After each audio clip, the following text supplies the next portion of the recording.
ground, foul, and 0-2.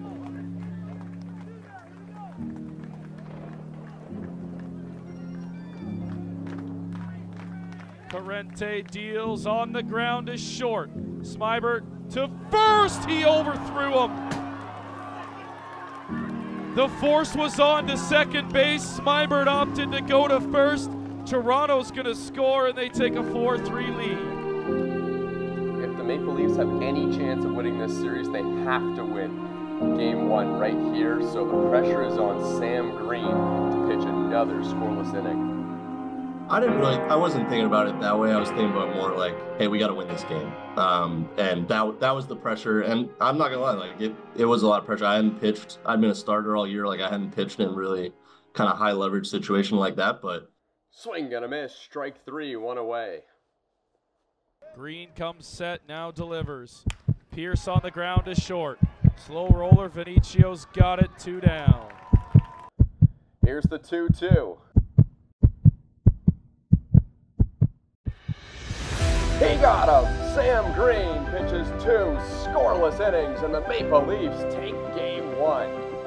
I wasn't really supposed to pitch that day. I think I was supposed to kind of start or be like a long reliever in Game 3. But because we are playing such a tight game and, we really wanted to win that game, Rob, was nice enough to call my number and give me that opportunity to go and close that out. And so was very excited as shown by that celebration when we won.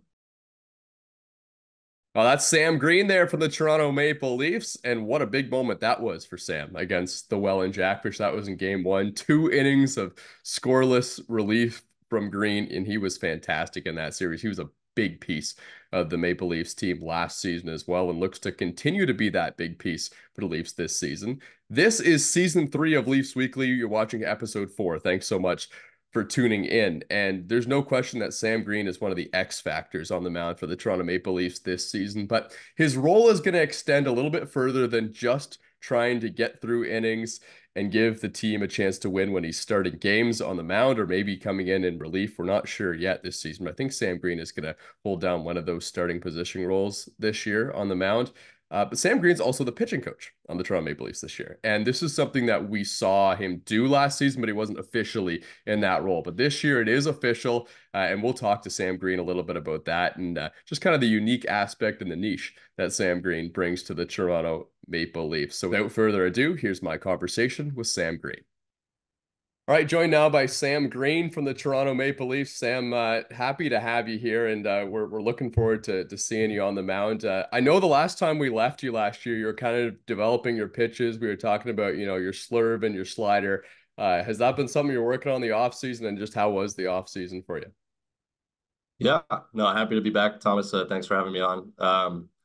Pitch usage and kind of like arsenal development has kind of been a key in my offseason this year. Offseason's been good. Was nice to get away from baseball for a little bit, but then right back into it at kind of end of December, January. As many people who watched a lot of games know, I gave up a lot of fly balls and a lot of homers last year through strikes, but a lot of, hard contact and kind of playing at the pits. You can't really let that happen. You got to keep the ball on the ground. So one thing I have been focusing on this offseason is kind of tweaking arsenal a little bit to try to get rid of that maybe. So a little bit of a cutter and a little bit of a sinker I've been working on. We'll see how those kind of play out in the first few weeks of the year. They have yet to see, I've yet to face live hitters with them, but been feeling good throwing them in pens and gonna try to be a little more, keep the ball on the ground this year. Try to avoid leading the league in homers given up this year. Right. There is one thing though that's going to help you with the home runs. I don't know if you've seen the wall out there in right field this year, but it's quite a lot taller. Does that affect anything for you this year? Yeah, I'm a big fan of that. I wish they put that around the whole field. Our lefty lineup is not too happy about that, but as a pitcher, like as a fly ball pitcher, like we could have put that thing around the entire pits. That would have been great. Yeah. I talked to John Salazzo about that. He's not happy about that wall being out there. He hits them high enough that you can get it over that no matter what. I'm more worried about the cheap shot homers that happen at the pits every now and again. But yeah. Well, I asked John Salazzo if he wanted to hit the ball to opposite field. He said no. No, let John do his thing. Let him hit 450-foot moonshots to the pull side. He'll be good. Hey, we're talking about all these guys on the team. I know you guys bonded so much last year, just by going through those two rounds. The second one against the Welland Jackfish. I know you guys really wanted to win that series against Welland, and now this year we've seen pretty much the entire gang back together once again.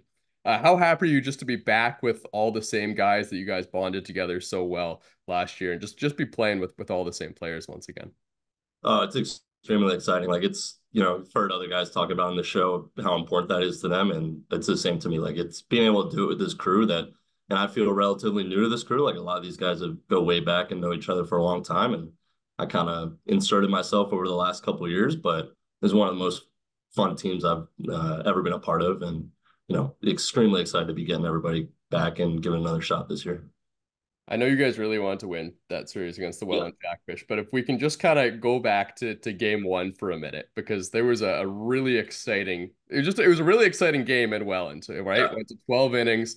Dustin Richardson comes on, he does his job, pitches a couple innings, but the game's still tied and it's going into the 11th and 12th inning. So on steps you to try and close things down. You do perfectly in those last two innings. You end up winning the game. Big celebration on the mound as well. Just tell me, how exciting was that moment for you back in game one? Yeah, I mean, we knew kind of going into that game that was a huge game. Having played them the year before in this same round, we knew kind of taking game one on the road gave us a huge advantage that year. And if we could do that this past year, that it would give us a huge advantage. Unfortunately, it didn't turn out the way we wanted overall the rest of the series, but we were extremely focused on winning that first game, and I think it showed. We had Willie throw on short rest, and he dominated. He threw a gem that game. We put Richie out there for a couple innings, kind of extended him too. And I wasn't really supposed to pitch that day. I think I was supposed to kind of start or be like a long reliever in game three. But because we are playing such a tight game and, um, you know, we really wanted to win that game, Rob, was nice enough to call my number and give me that opportunity to go and close that out. And so was very excited as shown by that celebration when we won. Yeah, so that's what I wanted to get into too, right? There must have been a ton of pressure on you coming into that evening because one, you weren't even expecting maybe to pitch that day. I mean, no one expects the game to go to extra innings. But the other thing too is that by Rob Butler putting you into that game, you were kind of burning your service for the next day as well. So did you feel the pressure of that and that you kind of had to pitch well in that situation? I wasn't thinking about it that way. I was thinking about more like, hey, we got to win this game. And that was the pressure. And I'm not gonna lie, like it was a lot of pressure. I hadn't pitched. I'd been a starter all year. Like I hadn't pitched in really kind of high leverage situation like that. But that's the stuff you live for, doing it in front of a great crowd like in Welland in a big game. Like that's why you play, and that's why you play in this league. So kind of being able to be successful in that moment kind of showed with just how emotional I was after we got it done. So we saw you last year working with some of the pitchers. We talked last year about your work with the Toronto Blue Jays and how that's helped you. Well, this year you're officially the pitching coach of the Yeah. Toronto Maple Leafs. I know you being a starter last year, you had some off days, and you go out and do your pitching coaching duties. But this year it's official. Can you kind of just tell us what your routine's going to be this year and how that's going to work out with you being the pitching coach? Yeah, no, it's an extremely exciting opportunity, and really thankful from Rob and Jeff to kind of give me that opportunity and kind of step me up into this role officially. Like you mentioned, got kind of thrown into it last year and was doing it with the help of some veteran guys like Nags, Richie, Adam, guys that have been around the league for a while. Like you said, like just kind of being a starter and being the one available to be able to just have the time to do it during games when I wasn't pitching, whereas those guys have to be ready every game because they're relievers. Kind of led to it, and conversations with Rob and Jeff and yeah, like my experience in my day job were factors into me kind of wanting to pursue this and wanting to do it, full on.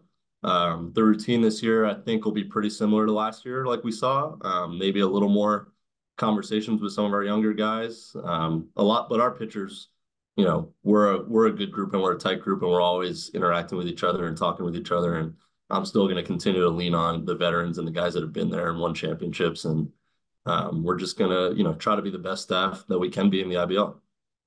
Do you take some of the knowledge that, I mean, I know you've been doing it for a couple of years now, working with the Blue Jays, and you get to watch a lot of video on a lot of pitchers. You take some of that knowledge, and is that something that you think will help some of the younger pitchers on the Leafs? I think it'll be a big thing. I've learned a lot of just kind of being around some really elite pitchers and also some really elite coaches and seeing how they interact with their guys day to day. Um, there's a couple key things that I think we're going to want to emphasize this year. But again, like I'm not looking to overhaul everything we've done.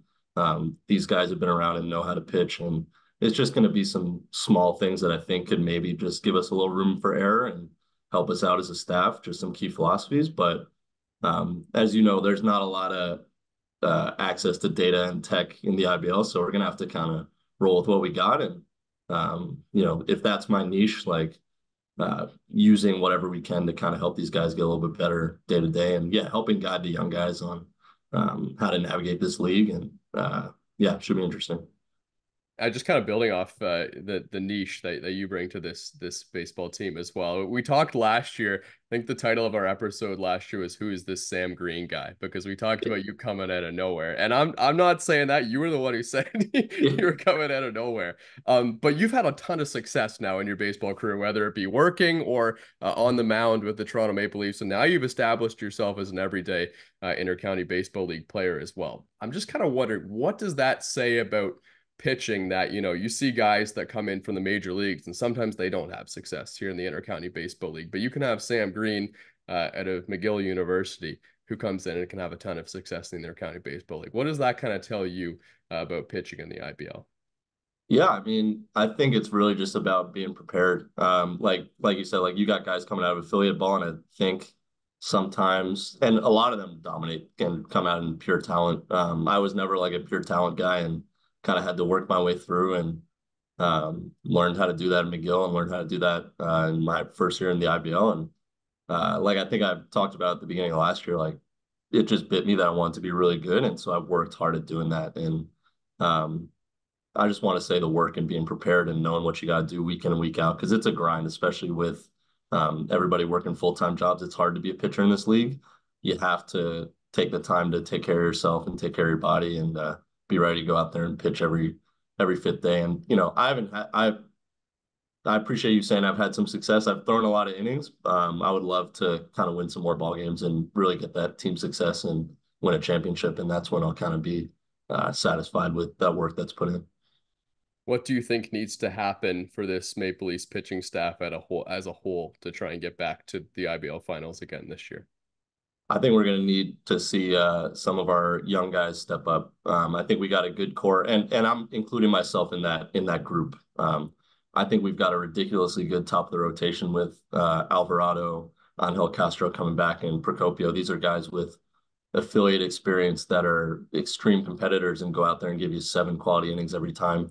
We're going to need the likes of me and Valdez and Tomachko and those guys to kind of step up and give us that depth that will get us to the finish line.